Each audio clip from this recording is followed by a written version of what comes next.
One of the most common things that I've heard when it comes to learning emotional self-regulation comes from information based on emotional intelligence, increasing your emotional intelligence. And in that information, the most common thing that's said is to be able to label your emotions. That is not something you need to do in the beginning. That is not even something you really need to do to effectively self-regulate. So drop the labels, and I'm going to give you a way to get started with adult emotional regulation. You're listening to the Bear in Mind Podcast, episode 146. A podcast that breaks it down so you can break the cycle for good. Now, your host, Tara Rama, but you can call her T. Do you feel a bunch of relief about dropping the labels?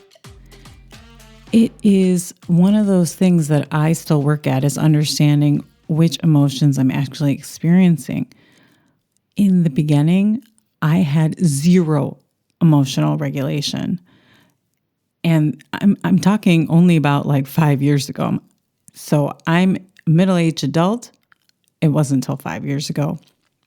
And I really started to be able to emotionally self-regulate. And I didn't start with the labels. Even though I had read the book, Emotional Intelligence, I think I read it twice. It's all about knowing what emotions you're feeling, managing them.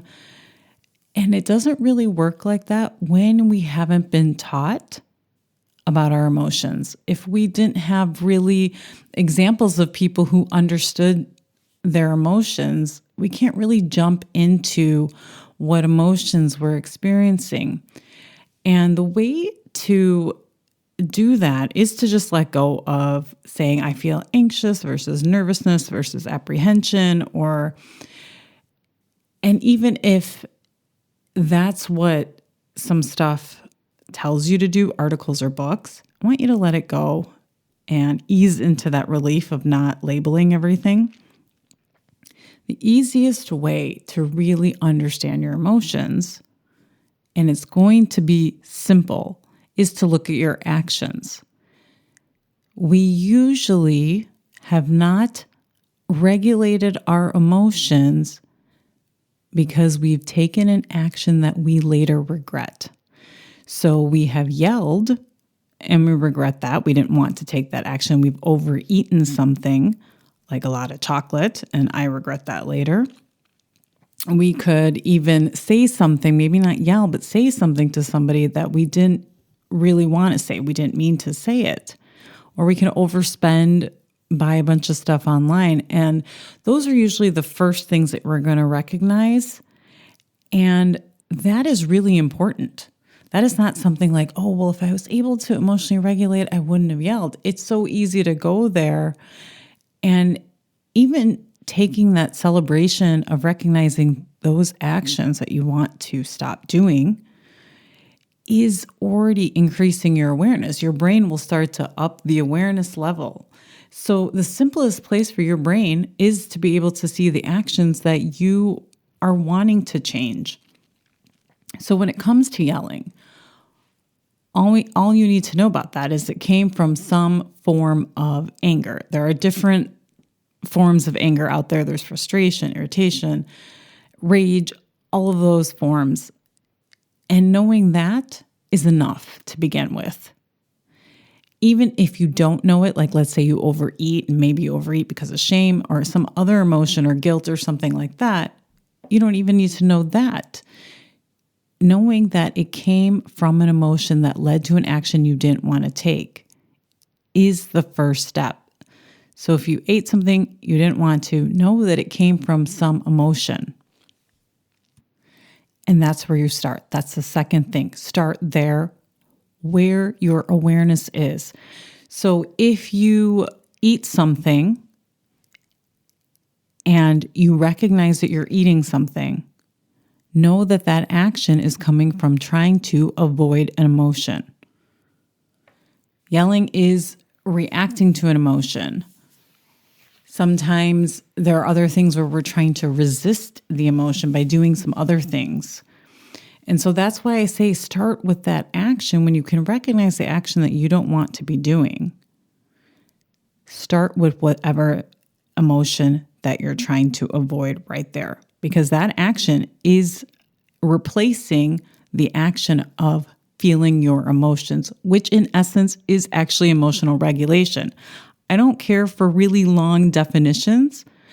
To me, emotional regulation is the ability to feel all your emotions. Whatever emotion comes your way, you're able to feel it, work through them, process them.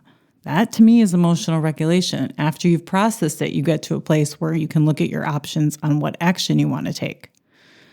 That is it. Feel your emotions. So when you are experiencing emotion and you're doing some action you don't want to be doing, it means you are probably trying to avoid that emotion. When I eat chocolate, I am trying to avoid something like guilt. So it can often be that I yelled and I didn't want to yell, and then I went to guilt, and then I'm eating the chocolate, and I probably lacked the awareness of the anger to the yelling, and then the guilt stepping in, and then all of a sudden I'm aware that I'm eating 200 grams of dark chocolate. And that step right there counts. I eating this because I'm avoiding emotion. And right there in that moment, that's where you can start by processing the emotion. That's the emotion you start with. Whatever emotion it is, you don't have to label it. You're going to process it. So if emotional regulation is feeling your emotions, how do you actually feel that emotion? So again, drop the label, because that is all brain activity. Trying to label it, what you want to do is go back to what emotions are. It's about the body. And I talk a lot about this in episode Why Breathing Exercises Don't Work. It's episode 131. And I go through the body scan, which is all that means is feeling emotion, which is emotional regulation. Okay, so the first thing, drop the labels. Second, start where you're at. Start where your awareness is at. And it's usually at the action level. And the final part of this, as you're learning to feel your emotions and do this body scan, and you continue to practice this is a practice. Wherever you're at, you keep processing that emotion. Whenever you catch yourself in that action, okay, now I need to drop into my body and do that body scan. And what ends up happening when you keep practicing this is it brings up more awareness at each of the stages. So as you get better at feeling the emotion, if you're eating something, and this is how it worked for me. So when I was eating something, I'm like, okay, I need to drop in and feel this emotion. And I kept doing that anytime I was reaching for the chocolate, something sweet, I would drop in. And as I kept practicing that, then the awareness increased. And eventually what you'll see happen is that it'll increase to the emotion that may have been the emotion that you wanted to regulate. Like, let's say it is to stop yelling and you want to be more aware in real time of your anger before you start the yelling. So then you're kind of working up your awareness all the way up to that point where eventually then you can get to some measurement of knowing yourself where you're preventing things from escalating and you're changing some things in rhythms in your life. And that's why I suggest that you start from where that awareness is at and then work its way up, because it'll be simpler and you'll see that it'll work. You won't get frustrated and stop because you're trying to start all the way from the beginning and know your emotions and know and prevent and do all of these things that a lot of articles say to do. This will get you some traction. So the third part of this is often we are trying to emotionally regulate ourselves because of how we are in relationships. It could be our relationship with ourselves. It's often we're wanting to do this to teach our children, to effectively argue with our partner and not have those arguments escalate so that they become really kind of screaming matches. Something about emotional regulation is that if we're trying to teach somebody kind of the principle of teaching that we have to know it ourselves. And so dropping that thing about, I need to teach my kids this, start with yourself. And I know most of us know this. I know I knew it, but I didn't really know it until I realized that I needed to see how this mechanism works. I needed to see how the body scan worked inside me.